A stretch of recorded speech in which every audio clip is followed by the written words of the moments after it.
السلام عليكم ورحمة الله وبركاته. الحمد لله نحمده ونستعينه ونستغفره ونؤمن به ونتوكل عليه ونعوذ بالله من شرور أنفسنا ومن سيئات أعمالنا. من يهده الله فلا مضل له ومن يضلله فلا هادي له، ونشهد أن لا إله إلا الله وحده لا شريك له، وأشهد أن سيدنا وسندنا وحبيبنا ومولانا محمدًا عبده ورسوله الذي أرسله بالحق بشيرا ونذيرا وداعيا إلى الله بإذنه وسراجا منيرا. فقد قال الله تعالى في كلامه المجيد وفرقانه الحميد: أعوذ بالله من الشيطان الرجيم. بسم الله الرحمن الرحيم. إن الله وملائكته يصلون على النبي يا أيها الذين آمنوا صلوا عليه وسلموا تسليما.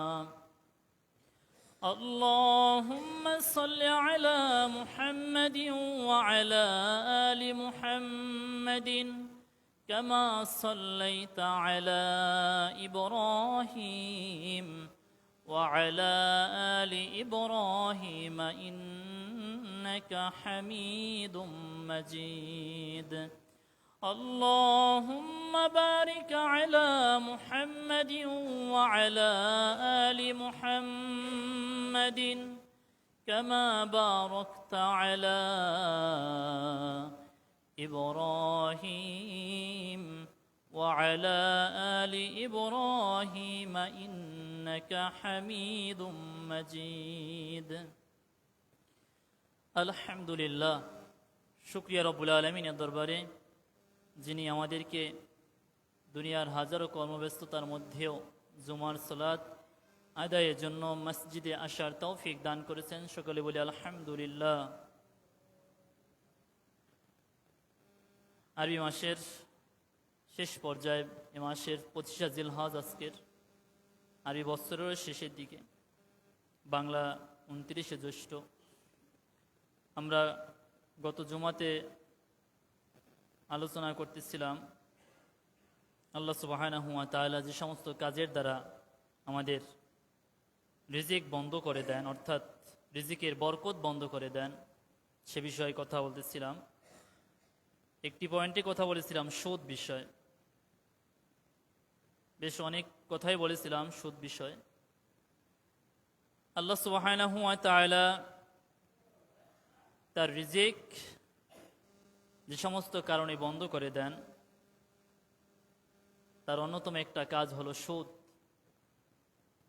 যদি আমরা সুদের সাথে লেগে থাকি, সুদ খাই, সুদ দেই, সুদি বিষয়গুলোর সাথে আমরা জড়িত থাকি, তাহলে আমাদের যতই আমরা আয় রোজগার করব, যতই আমরা টাকা পয়সা উপার্জন করব, ওই উপার্জনের ভিতরে কোনো বরকত থাকবে না। দেখবেন অনেক সম্পদ আপনার হাতে চলে আসছে, কিন্তু কোথার থেকে আবার এই সম্পদগুলো চলে যাচ্ছে টের পাচ্ছেন না।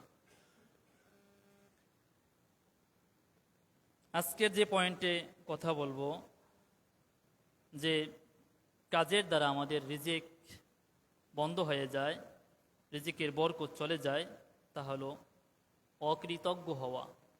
যদি আমরা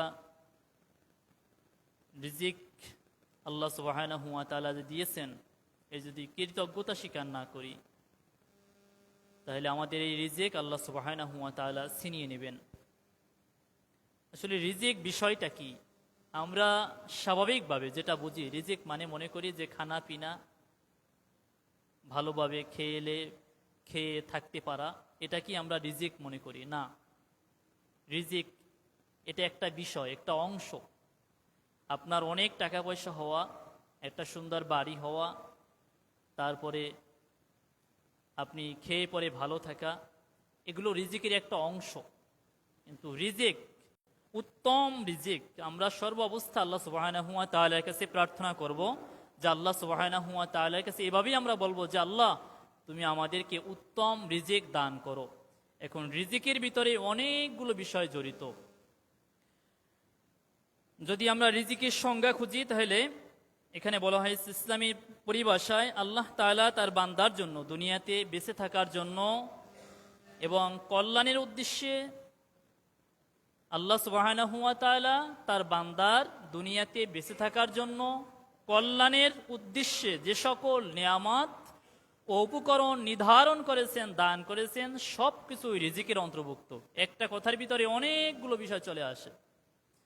অর্থাৎ আল্লাহ সুবহানাহু ওয়া তাআলা আমাদেরকে তার এই দুনিয়ায় বেঁচে থাকার জন্য যে সমস্ত কল্যাণ ও নিয়ামত উপকরণ দিয়েছেন, নিয়ামত দিয়েছেন এবং বেঁচে থাকার জন্য যে সমস্ত উপকরণ দিয়েছেন, এই সবগুলো রিজিকের অন্তর্ভুক্ত।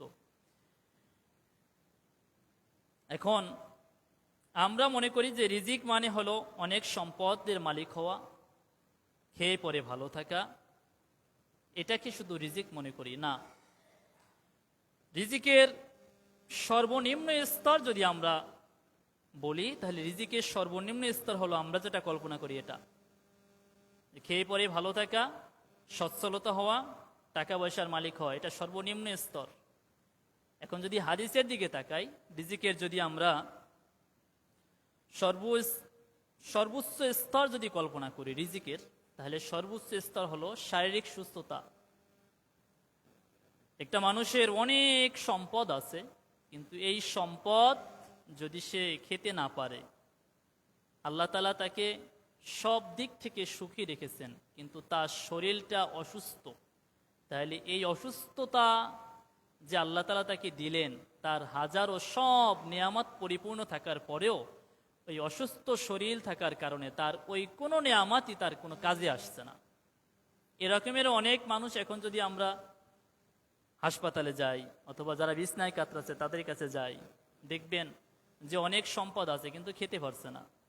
একটু পানি অথবা একটা নল গলায় লাগানো, ওখান থেকে দেওয়া হচ্ছে, অথবা স্যালাইনের মাধ্যমে তার শরীরে পুশ করা হচ্ছে, কিন্তু সে খেতে পারছে না। এই জন্যই আল্লাহ সুবহানাহু ওয়া তাআলা সূরা শুআরার ৮০ নম্বর আয়াতে বলছেন, আমি যখন অসুস্থ হই, আমরা যখন অসুস্থ হই, তখন তিনি আল্লাহ সুবহানাহু ওয়া তাআলা আমাদেরকে সুস্থতা দান করেন। এখন যেই আল্লাহ সুবহানাহু ওয়া তাআলা আমাদেরকে সুস্থতা দান করেছেন, তার নিয়ামতের শুকরিয়া আদায় করা, এবং এই যে সুস্থতা নামক নিয়ামত আমাদেরকে দিয়েছেন, এটাও রিজিকের অন্তর্ভুক্ত। এই জন্য সর্ব অবস্থায় কৃতজ্ঞতা আদায় করা।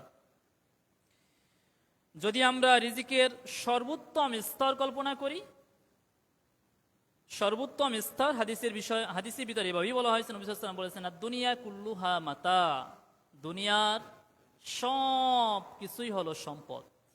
আর দুনিয়া কুল্লুহা মাতা, নবী সাল্লাল্লাহু আলাইহি ওয়াসাল্লাম বলেছেন, এই দুনিয়ার যা কিছু আছে সব কিছুই কি আমাদের জন্য সম্পদ।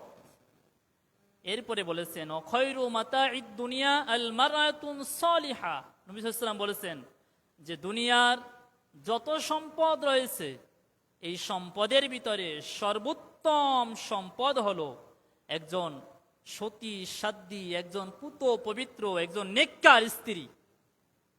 সুবহানাল্লাহ। তাহলে এই হাদিসের মাধ্যমে জানতে পারলাম যে আমাদের দুনিয়ার সব সম্পদ রয়েছে, কিন্তু এই সম্পদের ভিতরে যদি আমার স্ত্রীটা নেককার না হয়, বদকার হয়, আমার স্ত্রীটা যদি ভালো না হয়, তাহলে আমার এই সম্পদের ভিতরে সব সম্পদ থাকার পরেও আমি সর্বোত্তম সম্পদের মালিক হতে পারিনি। হাদিস থেকে জানলাম যে সর্বোত্তম সম্পদ হলো একজন মানুষের জন্য তার স্ত্রী, নেককার স্ত্রী। স্ত্রী হলেই হবে না। এখন এই নেককার স্ত্রী কয়জনের আছে? আমাদের অনেকের স্ত্রীরাই এমনভাবে চলে, চলাফেরার কোনো শালীনতা নেই, পেটের ভুঁড়ি দেখা যায়, মাথায় কাপড় নেই, চুল মেলা দিয়ে হাঁটে, আরো কত কায়দায় হাঁটে রে। মানে এদের কাছে কোনো কিছু মনেই হয় না, দুনিয়াটাই মনে হয় সর্বোচ্চ, সব কিছুর ঊর্ধ্বে। আপনার সন্তান, আপনার স্ত্রীর হাঁটা ওভাবে হাঁটবে কেন? এটা কি পাগল হয়ে গিয়েছে যে মাথায় ওড়না নেই? পেটের ভুঁড়ি বের করে হাঁটবে কেন? ওটা কি মানুষে দেখানোর জন্য? ও যার দিন ধর্ম নেই সে পেটের ভুঁড়ি সয়াত বের করে হাঁটবে।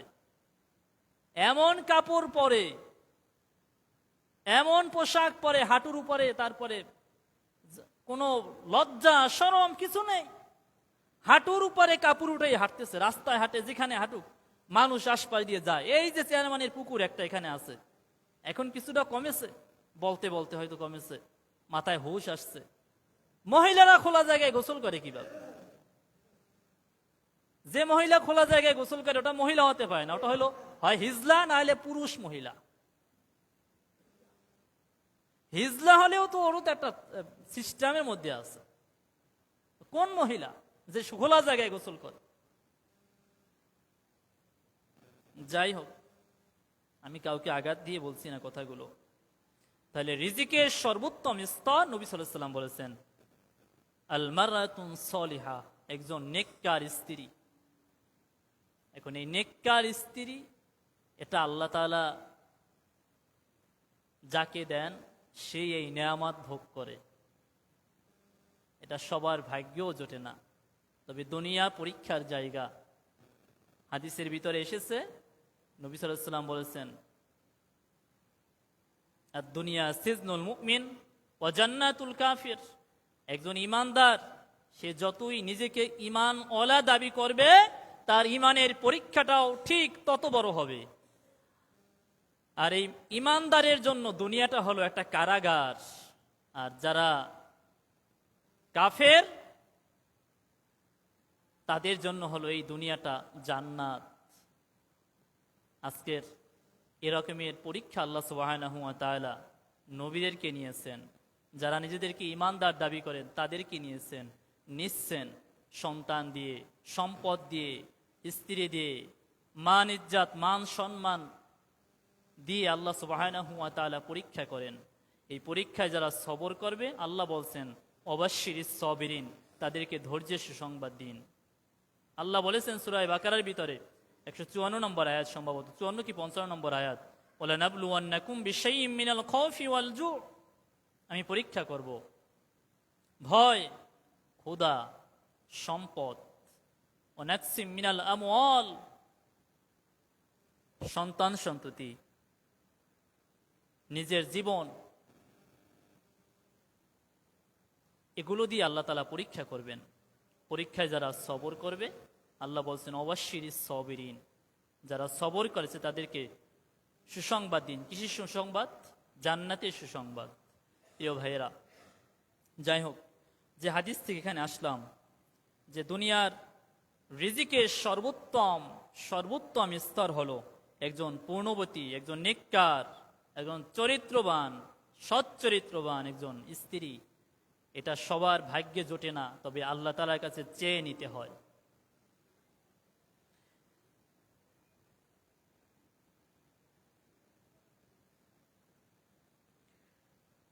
রিজিকের পরিপূর্ণ স্তর হলো আল্লাহ তাআলার সন্তুষ্টি।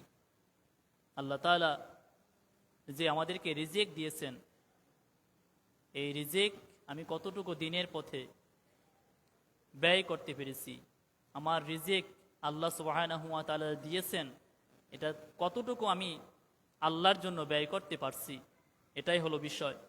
রিজিকের পরিপূর্ণ স্তর হলো আল্লাহ তাআলার সন্তুষ্টি। প্রত্যেক মুমিন এবং মুসলমানের উপর উচিত যে আমি যা কিছু করি, আমার রিজিক যতটুকু উপার্জন করেছি সেটাও যেন আল্লাহ তাআলার দেখানো পদ্ধতিতেই হয়। যতটুকু ব্যয় করেছি এই ব্যয়টুকু যেন আল্লাহ তাআলার সন্তুষ্ট অর্জনের জন্যই হয়। যদি আমরা আমাদের এই রিজিকগুলো আল্লাহ সুবহানাহু ওয়া তাআলার সন্তুষ্টের জন্য ব্যয় করতে পারি, তাহলে আমরা এই রিজিক আমাদের ব্যয় এবং এই রিজিক উপার্জন এগুলো আমাদের কাজে লাগবে। আমাদের অনেকেরই অনেক সম্পদ আছে, কিন্তু সম্পদগুলো আমার কোনো কাজে আসছে কিনা, পরকালীন কোনো কাজে আসছে কিনা। দুনিয়াতে হয়তো আমি এটা ভোগ করতেছি, কিন্তু এই সম্পদ যদি দুনিয়ার কাজে আসলো, পরকালীন কাজে না আসে, আপনার এই সম্পদ আপনাকে রক্ষা করতে পারবে না। এরকমের সম্পদ আমাদের পৃথিবীতে এরকমের অনেক মানুষ আছে যারা রেখে চলে গেছে, কিন্তু তাদের এই সম্পদ পরকালে কোনো কাজে আসবে না। কুরআন কারীমে সূরা আল ইমরানের প্রথম দিকে আল্লাহ সুবহানাহু ওয়া তাআলা বলছেন, লাং তুগনি আনহুম আমওয়ালুহুম ওয়ালা আওলাদুহুম মিনাল্লাহি শাইয়্যা ওয়া উলাইকা হুম ওয়াকুদুন নার। যারা তাদের সম্পদ, আল্লাহ সুবহানাহু ওয়া তাআলা বলছেন লাং তুগনি, কাজে আসবে না, আনহুম আমওয়ালুহুম, তোমাদের ধন সম্পদ, সন্তান সন্ততি, ওয়ালা আওলাদুহুম মিনাল্লাহি শাইয়্যা, আল্লাহ তাআলার কাছে কোনো কাজে আসবে না, ওয়া উলাইকা হুম ওয়াকুদুন নার, বরং এই সম্পদগুলো হবে তোমাদের জাহান্নামের ইন্ধনের পাত্র সামান। এখন আমাদের অনেকের অনেক সম্পদ রয়েছে, কিন্তু এই সম্পদগুলো যদি আমরা মানুষের কল্যাণে আল্লাহ সুবহানাহু ওয়া তাআলার পথে যদি ব্যয় না করি, এই সম্পদ আমাদের পরকালীন মুক্তির কখনোই কোনো কাজ হবে না, পরকালীন মুক্তির আমাদের উপায় হবে না। এজন্য দুনিয়ার সম্পদগুলো আমরা এমনভাবে আমরা রেখে যাই যেগুলো আমি মরে যাবার পরেও এই সম্পদ যেন আমার কবরে বসে সওয়াবের ধারা অব্যাহত রাখে। আয়াতে দুটি বিষয় বলা হয়েছে, এক সন্তান, দুই সম্পদ। যদিও আয়াতটি যারা বেদিন, মুশরিক, কাফের তাদেরকে উদ্দেশ্য করে আয়াতটি, কিন্তু আমরা যারা মুসলমান দাবি করি, আমাদের সন্তান, আমাদের সম্পদ, এ দুটি আমাদের কতটুকু দিনের কাজে আমরা খাটিয়েছি, কতটুকু আল্লাহর পথে ব্যয় করেছি, নিজেদেরকে প্রশ্ন করলে পেয়ে যাব। আপনার সন্তান কি যদি আপনি দিনের পথে না রাখেন, এই সন্তান আপনি মরে যাবার পরেও কোনো কাজে আসবে না। অথচ হাদিসের মধ্যে বলা হয়েছে, আপনি যদি দুনিয়ায় এমন সন্তান রেখে যান, তিনটি জায়গা থেকে যে সওয়াব যায় তার একটা হলো নেককার সন্তান। আপনি আপনার সন্তানকে যদি দুনিয়ায় রেখে যান, ইয়াদউ লাহু, বলা হয়েছে যে তার জন্য দোয়া করবে, এই দোয়া কবরে বসে আপনি সওয়াব পেতে থাকবেন। এখন কয়জনের এমন সন্তান রয়েছে যার সন্তান নেই? যদি সম্পদ থাকে, সম্পদগুলো দিনের পথে আল্লাহর পথে ব্যয় করে যান। হাদিসে এসেছে, এক টুকরা খেজুর দিয়ে হলেও তুমি তোমাকে জাহান্নামের আগুন থেকে রক্ষা করো। এক টুকরা খেজুর দিয়ে হলেও, একটা খেজুরের আবার টুকরা হয়, এক টুকরো খেজুর দিয়ে হলেও তোমরা জাহান্নামের আগুন থেকে নিজেদেরকে রক্ষা করো। এখন যার কিছু নেই তার কাছে একটা টুকরাই অনেক কিছু, কিন্তু আমরা এই সম্পদ কতটুকু সে আল্লাহ তাআলার সন্তুষ্টির জন্য ব্যয় করেছি, অর্থাৎ সদকা। প্রিয় ভাইরা, যাই হোক, আমি যে পয়েন্টে আলোচনা করতেছিলাম, যে আল্লাহ সুবহানাহু ওয়া তাআলা আমাদের রিজিক বন্ধ করে দেবেন যে সমস্ত কাজের দ্বারা, যে সমস্ত কাজের মাধ্যমে আমাদের রিজিক বন্ধ করে দেন, অর্থাৎ রিজিকের বরকত এগুলো আল্লাহ তাআলা তুলে নেন। তার অন্যতম একটা কাজ হলো সুদ। দ্বিতীয় যে কথাটি আমি এখানে এনেছি তা হলো অকৃতজ্ঞ হওয়া। আমরা যদি অকৃতজ্ঞ হই, তাহলে আল্লাহ সুবহানাহু ওয়া তাআলা আমাদের এই অকৃতজ্ঞ হওয়ার কারণে আমাদের রিজিক বন্ধ করে দেবেন। সূরা, কুরআন কারীমে একটা সূরা রয়েছে, সূরা ইব্রাহিম, আয়াত নম্বর 7। আল্লাহ সুবহানাহু ওয়া তাআলা বলছেন, লা ইন শাকারতুম লা আযীদান্নাকুম ওয়া লা ইন কাফারতুম ইন্না আযাবি লাশাদীদ। এই আয়াতের অর্থ আমরা অনেকেই জানি, যে আল্লাহ সুবহানাহু ওয়া তাআলা বলছেন, তোমরা যদি আমার কৃতজ্ঞ হও তাহলে আমি তোমাদের নিয়ামত আরো বাড়িয়ে দেব, আর যদি অকৃতজ্ঞ হও তাহলে আমি তোমাদের নিয়ামত ছিনিয়ে নেব। আর জেনে রেখো, ইন্না আযাবি লাশাদীদ, নিশ্চয়ই আমার আযাব বড় কঠোর। কারণ আল্লাহ সুবহানাহু ওয়া তাআলা আমাদেরকে নিয়ামত দিয়েছেন, নিয়ামতের শুকরিয়া আদায় করতে বলেছেন। নিয়ামত কি সেটা আগে বুঝতে হবে। নিয়ামত হলো আপনার এই দুনিয়ার জীবন চলার জন্য আল্লাহ তাআলা আপনাকে যা কিছু দিয়েছেন, আপনার যা দরকার, এই সব কিছু আল্লাহ সুবহানাহু ওয়া তাআলা আপনাকে যতটুকু যা যেভাবে যখন যতটুকু যেভাবে যা প্রয়োজন, এই সব কিছু যে রব আমাদেরকে দান করলেন, সেই রবের কৃতজ্ঞতা আদায়, এটাই বলা হয়েছে মূলত। এটাই হলো কৃতজ্ঞতা। এখন নিয়ামতের কৃতজ্ঞতা, নিয়ামত পেলাম, কৃতজ্ঞতা কতটুকু আদায় করলাম। আল্লাহ তাআলা আমাদেরকে একটা সুস্থ শরীর দান করেছেন, কতটুকু কৃতজ্ঞতা আদায় করলাম। আমাদেরকে প্রতিনিয়ত আল্লাহ তাআলা খাওয়াচ্ছেন। কে খাওয়ায় আমাদেরকে? আল্লাহ তাআলাই খাওয়ান। কোনো মানুষের ক্ষমতা নেই যে সে আল্লাহ তাআলার নিয়ামতের বাহিরে, আল্লাহ তাআলার অনুগ্রহ থেকে বঞ্চিত হয়ে কোনো কিছু খাইতে পারবে। অনেক সম্পদ আছে আমাদের, কিন্তু সব সম্পদ আমরা খেতে পারি না। প্রিয় ভাইয়েরা, এই জন্য আমাদেরকে নিয়ামতের কৃতজ্ঞতা আদায় করতে হবে। যদি আমরা কৃতজ্ঞতা আদায় না করি, আল্লাহ বলছেন আমি তোমাদের নিয়ামত ছিনিয়ে নেব। আর জেনে রেখো, আমার আযাব বড় কঠোর। দুটা ঘটনা বলবো, একটা হলো হাদিস থেকে বলবো, বুখারীর হাদিস, আরেকটা গল্প বলা যায়, কিন্তু ওটা কোনো ঘটনার ভিতরে সহিহ কোনো ঘটনা না। বুখারীর হাদিস যেটা, সেটাই আগে বলি।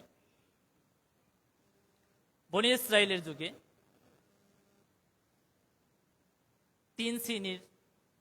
তিন ধরনের লোক, যাদের কাছে আল্লাহ সুবহানাহু ওয়া তাআলা ফেরেশতা পাঠিয়েছিলেন। একজন ছিল, হয়তো ঘটনা আমাদের অনেকের জানাও থাকতে পারে, আমরা ছোটবেলা যখন ক্লাস 4-5 পড়েছি সম্ভবত, ওই বইতে এই ঘটনাটা ছিল। এখন বইতে আর এগুলো নেই। ওখানে ফেরেশতাকে পাঠালেন আল্লাহ সুবহানাহু ওয়া তাআলা এই তিনজন ব্যক্তির কাছে পরীক্ষা করার জন্য। বুখারীর হাদিস এভাবেই এসেছে। একজন ছিল কুষ্ঠরোগী, আর একজন ছিল টাকওয়ালা, মাথায় টাক, আর একজন ছিল অন্ধ। তিনজন ব্যক্তির কাছে আল্লাহ সুবহানাহু ওয়া তাআলা ফেরেশতা পাঠালেন। প্রথম যিনি কুষ্ঠরোগী, তার কাছে ফেরেশতা আসলো, জিজ্ঞেস করলো, ভাই তোমার সমস্যা কি? বলতেছে, আমার শরীরে যে কুষ্ঠ রোগ, আমি এই জন্য অতিষ্ঠ, মানুষেরা আমাকে অবজ্ঞা করে। ফেরেশতা তার গায়ে হাত বুলিয়ে দিলেন। যিনি ছিল অভাবী, হাদিসের মর্মে এভাবেই বোঝা যায়, তার রোগ ভালো হয়ে গেল। এরপরে ফেরেশতা জিজ্ঞেস করলো, তোমার এখন কি দরকার? সে বলল যে আমার এখন একটা উট দরকার। আল্লাহ সুবহানাহু ওয়া তাআলার হুকুমে ফেরেশতা তাকে একটা উট দিলেন। ঘটনা হয়তো আমরা অনেকেই জানি। দ্বিতীয় ব্যক্তির কাছে গেল ফেরেশতা, যিনি টাকওয়ালা, মাথায় টাক। জিজ্ঞেস করলো, তোমার কি সমস্যা? বলছে, আমার মাথায় টাক, মানুষের আমাকে টাকওয়ালা বলে। তার মাথায় হাত বুলিয়ে দেওয়া হলো, ফেরেশতা হাত বুলিয়ে দিলেন, তার টাক সেরে গেল। জিজ্ঞেস করলো, তোমার কি লাগবে? বলছে, আমার একটা গরু লাগবে। তাকে একটা গাভী দেওয়া হলো। আর যে প্রথম ব্যক্তি, তাকে একটা উটনি দেওয়া হলো। তৃতীয় ব্যক্তি অন্ধ ব্যক্তির কাছে গেল। যাওয়ার পরে, তোমার কি সমস্যা? বলছে, আমি দুনিয়া দেখতে পারি না। তার যেগুলো চাওয়া পায় এগুলো সে বলল। তার চোখে হাত বুলিয়ে দেওয়া হলো, তার চোখ ভালো হয়ে গেল, অন্ধত্ব থেকে মুক্তি পেল। জিজ্ঞেস করা হলো, তোমার কি দরকার এখন? বলছে, আমার একটা ছাগল দরকার। তাকে একটা ছাগল দেওয়া হলো। প্রত্যেককে যে নিয়ামতগুলো আল্লাহ তাআলা দিলেন, তার অসুস্থতা থেকে মুক্তির সাথে তাকে একটা জিনিস দেওয়া হলো, একটা প্রাণী দেওয়া হলো, যেখান থেকে স্বাবলম্বী হবে। প্রত্যেকেই উট নিয়ে, গরু নিয়ে, ছাগল নিয়ে পালতে পালতে একটা পর্যায়ে এক একজনের বড় বড় পাল হয়ে গেছে। মানে গরুর পাল, উটের পাল, ছাগলের পাল, এভাবে অনেক ছাগল, গরু, উটের মালিক হয়ে গেলেন প্রত্যেক ব্যক্তি। আল্লাহ সুবহানাহু ওয়া তাআলা ফেরেশতাকে আবার পাঠালেন। এবার ফেরেশতা ওই প্রথম ব্যক্তি যিনি কুষ্ঠরোগী ছিল তার কাছে গেলেন। যাওয়ার পরে ফেরেশতা গিয়ে বললেন, তুমি না কুষ্ঠরোগী ছিলে, তুমি অসুস্থতায় ভুগছিলে, মানুষ তোমাকে ঘৃণা করত, তোমার কাছে মানুষ আসতো না, তোমাকে আল্লাহ সুবহানাহু ওয়া তাআলা নিয়ামত দান করেছেন, সুস্থতা দিয়েছেন, তোমাকে একটা উট দেওয়া হয়েছিল, সেখান থেকে তুমি এগুলোর মালিক হয়েছো। এখন ওই ব্যক্তি যিনি কুষ্ঠরোগী তিনি সব অস্বীকার করছে, বলছে না না, আমি কোনোদিন এমন ছিলাম না, আমার গায়ে কুষ্ঠরোগ ছিল না, আর এই উট এগুলো আমাকে কেউ দেয়নি, আমি এগুলো এমনি এমনি মালিক হয়েছি। মানে ওর মোর মতো করে অকৃতজ্ঞ বান্দার মতো সে অকৃতজ্ঞশীল হলো। ফেরেশতা তাকে বলে গেল যে তুমি যদি এই অকৃতজ্ঞশীল হও, এভাবে অস্বীকার করো তোমার পূর্বের এই কথা, তাহলে তুমি যেমন ছিলে আল্লাহ তাআলা তোমাকে আবার তেমনি বানিয়ে দেবেন। দ্বিতীয় ব্যক্তি টাকওয়ালা তার কাছে গেল। টাকওয়ালার কাছে যাওয়ার পরে সেও ঠিক একই উত্তর করলো, বলতেছে না, কোনো সময় এমন ছিলাম না, আমার এগুলো আগে থেকেই ছিল, আমার এই গরুর যে আপনি অনেকগুলো গরু দেখতে পাচ্ছেন এগুলো সব আগে থেকেই ছিল, আমার এগুলো কোনো সময় আমাকে কেউ দেয়নি। সে অকৃতজ্ঞতা প্রকাশ করলো। ফেরেশতা বললেন, তুমি যেহেতু অকৃতজ্ঞ হয়েছো, আল্লাহ সুবহানাহু ওয়া তাআলা তোমার এই সব কিছু ছিনিয়ে নেবেন। তৃতীয় ব্যক্তি অন্ধ ব্যক্তি, গল্প বলছি না, এটা হাদিস থেকে বলতেছি। আমাদের সমাজে এরকমের হাদিসে অসংখ্য গল্প আছে, এগুলো হুজুরা বলে না, যা নাই তাই বলে। তৃতীয় ব্যক্তি অন্ধ, তার কাছে ফেরেশতা আসলো। আসার পরে এবার ফেরেশতা তার কাছে একটা ছাগল চাইলো। এখন ফেরেশতা বলতেছে তুমি না এমন ছিলে, বলছে হ্যাঁ আমি এমন ছিলাম, আমার কাছে একজন ফেরেশতা আসছিল, সে এসে আমার চোখে হাত বুলিয়ে দিয়েছিল, আমি সে অন্ধত্ব থেকে মুক্তি পেয়েছিলাম, তিনি আমাকে একটা ছাগলের, আল্লাহর হুকুমে একটা ছাগলের ব্যবস্থা করেছিল, সেখান থেকে আজকে আমার এই বিশাল ছাগলের খামার হয়েছে। সে তার মতো করে কৃতজ্ঞতা প্রকাশ করলো। আর ফেরেশতা যখন চাইলো একটা ছাগল, বলতেছে আপনি এই ছাগল সব নিয়ে যান, এগুলো আমাকে আল্লাহই দিয়েছেন। মানে কৃতজ্ঞশীল বান্দা, এর উদাহরণ এটা বোঝানোর জন্য আমি এই লম্বা গল্পটা বলতেছি। ফলাফল কি হলো? ফেরেশতা ছাগল নিয়ে কি করবে, তার ছাগল নিল না, কিন্তু ওই যে পিছনে টাকওয়ালার কুষ্ঠরোগী এই দুইজন অকৃতজ্ঞশীল ছিল, তারা কৃতজ্ঞতা আদায় করেনি। এই কৃতজ্ঞতা আদায় না করার কারণে আল্লাহ সুবহানাহু ওয়া তাআলার হুকুমে তারা যে রোগে ছিল সেই রোগে পতিত হলো, তাদের নিয়ামত আল্লাহ সুবহানাহু ওয়া তাআলা ছিনিয়ে নিলেন। অন্ধ ব্যক্তি যিনি ছিলেন তাকে আল্লাহ তাআলা আরো নিয়ামত বাড়িয়ে দিলেন। তিনি কৃতজ্ঞশীল ছিলেন, অর্থাৎ তিনি আল্লাহ সুবহানাহু ওয়া তাআলার প্রতি আবদান শাকুর, যেভাবে কৃতজ্ঞশীল হওয়া দরকার সেভাবে ছিল। আল্লাহ তাআলা তাকে আরো বাড়িয়ে দিলেন। বুখারীর হাদিস। এবার আরেকটা ঘটনা বলবো, যে ঘটনাটা সমাজে প্রচলিত, আমাদের মাঠে ময়দান হুজুরেরাও বলে, আসলে এই ঘটনায় কোনো আগামাতা নেই, মানে কোনো দলিল নেই। সে ঘটনা হলো, আমাদের এখানেও মাঝে মধ্যে হয়তো আমিও কোনোদিন বলেছি। ঘটনাটি হলো এমন, মুসা নবী সম্পর্কে বলা হয়, যদি নবীদের সামনে এভাবে বলা ঠিক না, অন্য কোনো মানুষের সামনে বলা যেতে পারে। যাই হোক, জিজ্ঞেস করা হলো কোথায় যান, বলছে আমি আল্লাহর সাথে সাক্ষাতে যাই। হয়তো এটাও অনেকে জানেন। এখন যাওয়ার মধ্যে প্রথমে একদম ধনাঢ্যশীল মহিলার সাথে সাক্ষাৎ। বলতেছে আপনি আল্লাহর কাছে যাচ্ছেন, বলবেন যে আল্লাহ তাআলা আমার এই সম্পদ কিভাবে কমিয়ে দেবে, আমার অনেক সম্পদ আল্লাহ তাআলা দিয়েছেন, এই সম্পদ কি করলে কমবে। দ্বিতীয়, চলতে লাগলেন, পথে আর একটা মানুষের সাথে সাক্ষাৎ, তিনি খুব অভাবী, বলছেন আমার এই অভাব থেকে কবে মুক্তি পাবো, আল্লাহর কাছে জিজ্ঞেস করবেন। তৃতীয়, আরেকটা পাখির সাথে সাক্ষাৎ, চাতক পাখি, যদি ওখানে ঘটনার ভিতরে বলা হয়, যে কোনো একটা পাখি, যে কবে বৃষ্টি হবে। পরপর ফিরে আসলেন, আসার পরে ধনাঢ্য মহিলার সাথে সাক্ষাৎ, যখন আল্লাহর সাথে সাক্ষাৎ শেষে ফিরে আসলেন, এবার ধনাঢ্য মহিলার কাছে বলতেছে যে তোমাকে বলা হয়েছে তুমি বেশি বেশি কৃতজ্ঞতা আদায় করবে, তাহলে তোমার সম্পদ কমবে। মানে সে জিজ্ঞেস করেছিল যে আমার সম্পদ কিভাবে কমবে। বলছে তুমি কৃতজ্ঞতা যে আদায় করো, এই কৃতজ্ঞতা করা যাবে না। মানে তুমি তো অনেক কৃতজ্ঞতা আদায় করো, তোমার এই সম্পদ, তোমার একটাই বুদ্ধি আছে, সেটা হলো তুমি কৃতজ্ঞতা আদায় করবে না, আল্লাহ তাআলার শুকরিয়া আদায় করবে না। ওই মহিলা বলতেছে এটা তো আমার দ্বারা সম্ভব না, আমাকে আল্লাহ তাআলা যে নিয়ামত দিয়েছেন এই নিয়ামতের নাশুকরি আমি কিভাবে করব। সে কৃতজ্ঞতা আদায়, তার অকৃতজ্ঞ হওয়া তার পক্ষে সম্ভব না। ফলাফল কি? আল্লাহ তাআলা তার নাকি সম্পদ যা ছিল তার চেয়ে আরো অনেক গুণ বাড়িয়ে দিয়েছে। এখন এটা সম্পর্কে সঠিক কোনো দলিল নেই, কিন্তু বিষয়টা হলো এমন, আপনি যদি কৃতজ্ঞশীল হন আল্লাহ তাআলা আপনার নিয়ামত আরো বাড়িয়ে দেবেন। এটা আমি বলি না, সূরা ইব্রাহিম আয়াত নম্বর 7, ওখানে আল্লাহ তাআলা এই কথা বলেছেন। দ্বিতীয় যে অভাবী মানুষটি বলা হয়েছে, তোমাকে বেশি বেশি কৃতজ্ঞতা আদায় করতে বলা হয়েছে। এখন ওই লোকটি বলতেছে, কি বলতেছে, আমাকে কৃতজ্ঞশীল হতে বলেছে। আমি খেতে পারি না, এই কয়দিন ধরে খাচ্ছি না, পড়তে পারতেছি না, আমার সন্তানেরা অশান্তির ভিতরে আছে, ওরাও খুব অভাবের ভিতরে আছে, আর আমারে বলছে কৃতজ্ঞতা আদায় করতে অবস্থায়। কেমনে সম্ভব?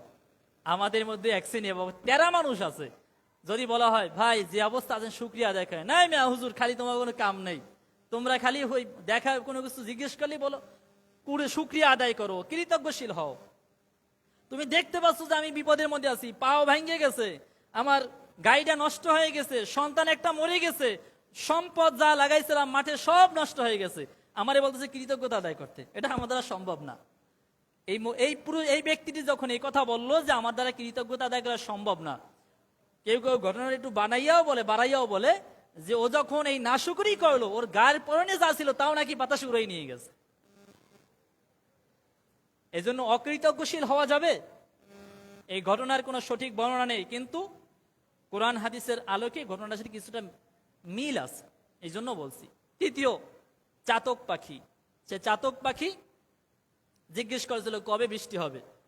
অনলি 7-8 বছর হয়ে গেছে, অটোমেটিক বৃষ্টি হচ্ছে না। এখন বলা হলো যে বৃষ্টি হবে আরো 7 বছর পরে, মানে বৃষ্টি হতে দেরি আছে। এখন এই চাতক পাখি নাকি শুকরিয়া আদায় করেছে, শুকরিয়া আদায় করার সাথে সাথে বৃষ্টি শুরু হয়ে গেছে। বলছে কয়েক বছর লাগবে, কিন্তু আদায় করেছে শুকরিয়া, কৃতজ্ঞতা আদায় করার কারণে বৃষ্টি শুরু হয়ে গেছে। ঘটনার কোনো সহি বর্ণনা না, এটা বানোয়াট একটা গল্প, কিন্তু কোরআন হাদিসের সাথে মিল আছে। এই ঘটনা আবার মানুষের কাছে বলে বেড়ায় না, হুজুর বলেছে তার মানে এটা সঠিক। আমি আগেই বলে দিচ্ছি এটা একটা গল্প। প্রিয় ভাইয়েরা, এখন মূল বিষয়টা হলো আপনি যদি কৃতজ্ঞশীল হন আল্লাহ সুবহানাহু ওয়া তাআলা আপনার নিয়ামত বাড়িয়ে দেবেন। যে অবস্থায় আছেন কৃতজ্ঞতা আদায় করেন।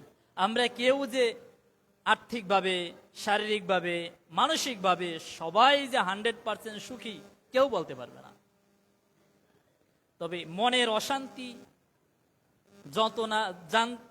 যন্ত্রণা যা আছে, আমাদের যার যে সমস্যা আছে, এই সমস্যা থেকে মুক্তি দিতে পারেন কে?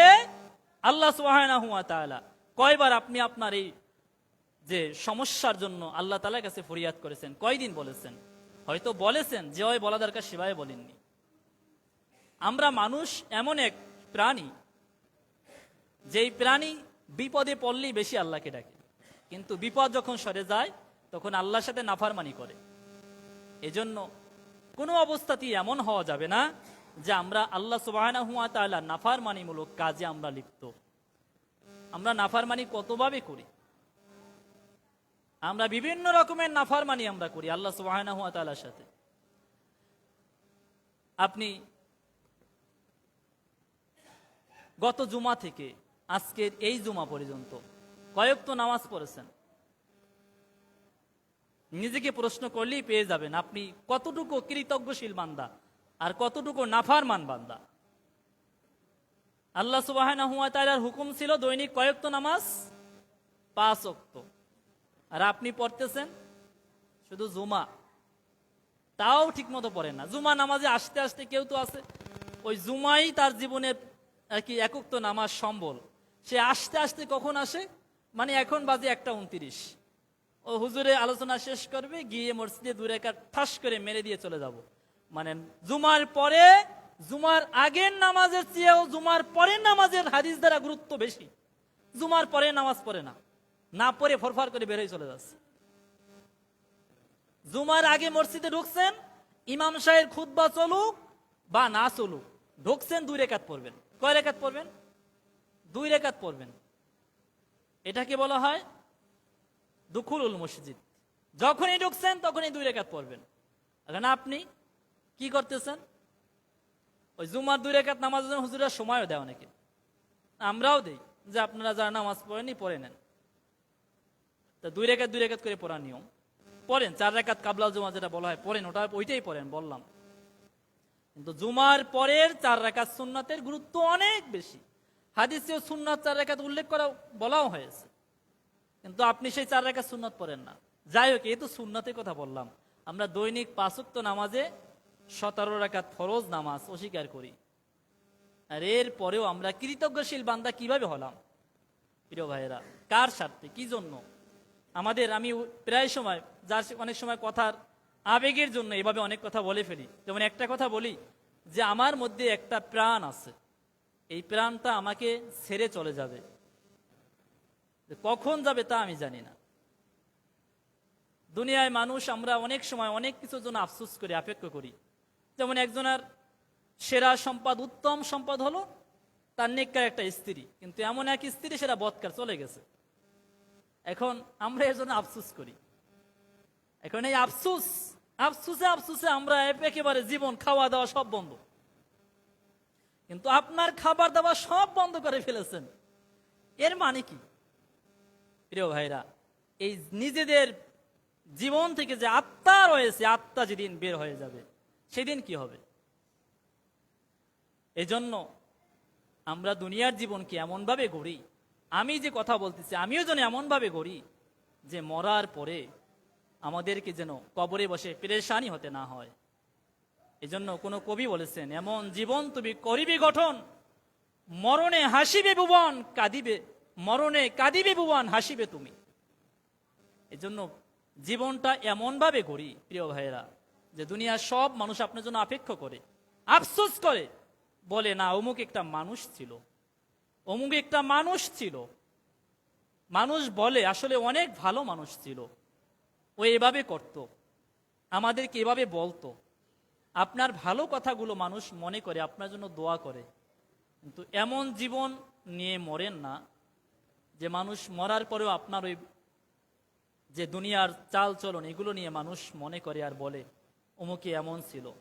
যাই হোক, যে কথাগুলো বললাম, আল্লাহ সুবহানাহু ওয়া তাআলা আমাদেরকে কৃতজ্ঞশীল বান্দা হওয়ার তৌফিক দান করেন, আমরা যেন তার কৃতজ্ঞশীল বান্দা হতে পারি।